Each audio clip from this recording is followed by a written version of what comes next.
קוראים לי חפקה פולמן רבן.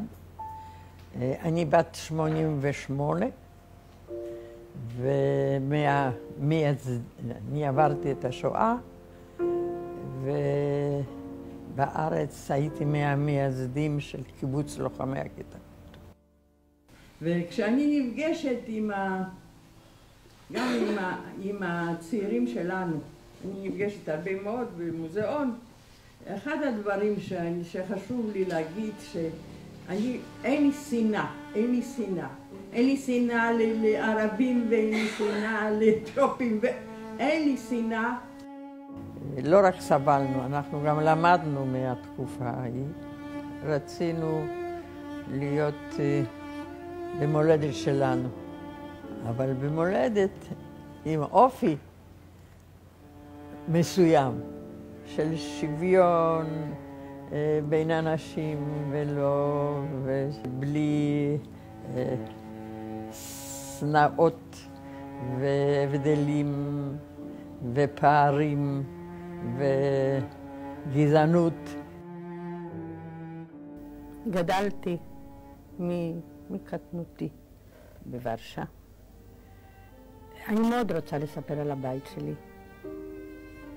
אני חושבת שהבית שלי השפיע הרבה, האחים שלי, האווירה בבית על החיים שלי אחר כך. זאת אומרת, אולי לא החיים, מה שקרה, אלא איך שאני התנהגתי.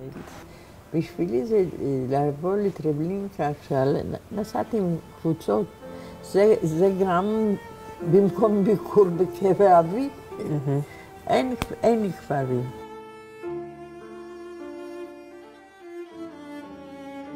אך שם צמח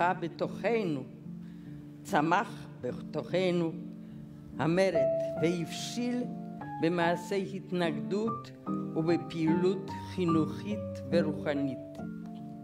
בכוח החינוך והערכים שרכשנו באותם החדרים האפלים ובכוח החלומות על עולם אחר ובית חדש במולדתנו, קמנו והשתלבנו בבניין חיים חדשים בארץ.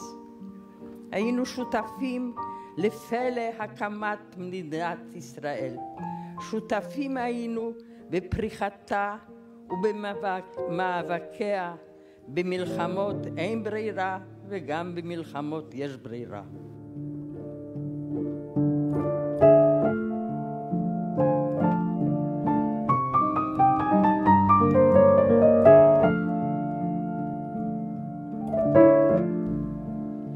יש ייחוד בעצרת זו, 70 שנה למרד, וגם מתקרבת הפרידה מדור השואה ומהלוחמים האחרונים.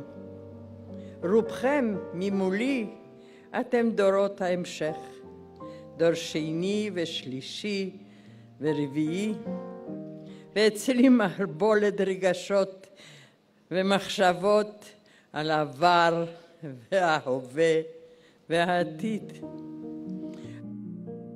בבירקנאו אני אומרת, שני דברים היו מותרים.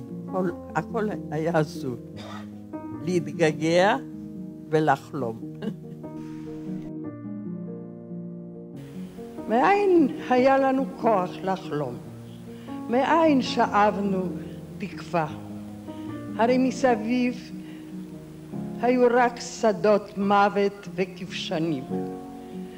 העזנו לחלום ולקוות בזכות הסיכוי שמישהו מאיתנו ישרוד, שמישהו יגשים את החלום ארץ ישראל. אני נפגשת עם המון צעירים ולא צעירים שאני מספרת על עצמי. ואני גם מאמינה שצעירים ישנו כאן משהו, יתקנו. אבל בשנים האחרונות, דווקא בקילומטר האחרון שלי, זה חיים חפר אמר את זה, קילומטר האחרון, נורא מצא חן בעיניי הביטוי הזה.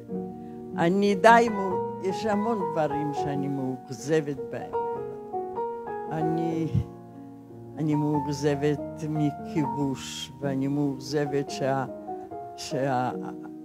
כבר לא מזכירים, חוץ ממך, לא מזכירים את השם, את המילה שלום. מה זה? ואלימות, וגזענות, וסכינאות, וגסות רוח. לא לזה פיללתי לעת זקנה.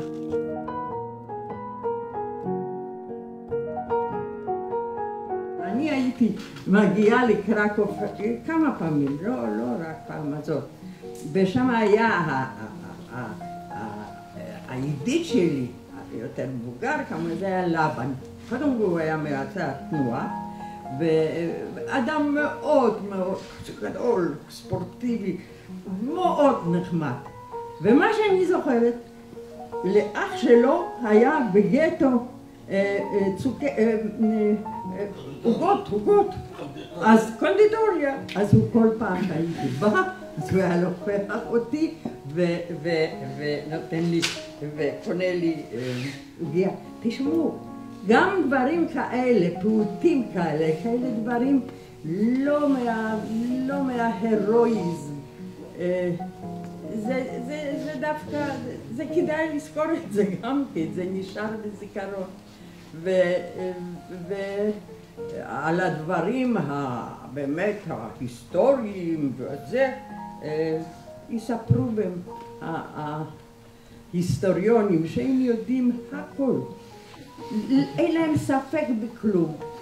לי נשאר עד היום ספק. אני מספרת דברים שנחרטו בזיכרוני, ולפעמים זה ויזואלי, איזושהי תמונה נחרטה לי. אני חושבת שהייתה התקפה על ורשה ב-1 בספטמבר 39. זוכרת את התמונה איך שאמרתי עם אבא שלי? הרגע שמתחילה המלחמה. כן, והשמיים נעשו שחורים ממיות מפציצים גרמנים. נשאר לי.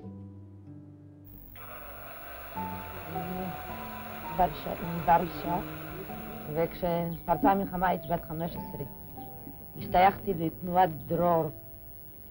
כשקם הארגון היהודי הלוחם, הייתי פעילה בו בתור קשרית. היה לי מראה ארי.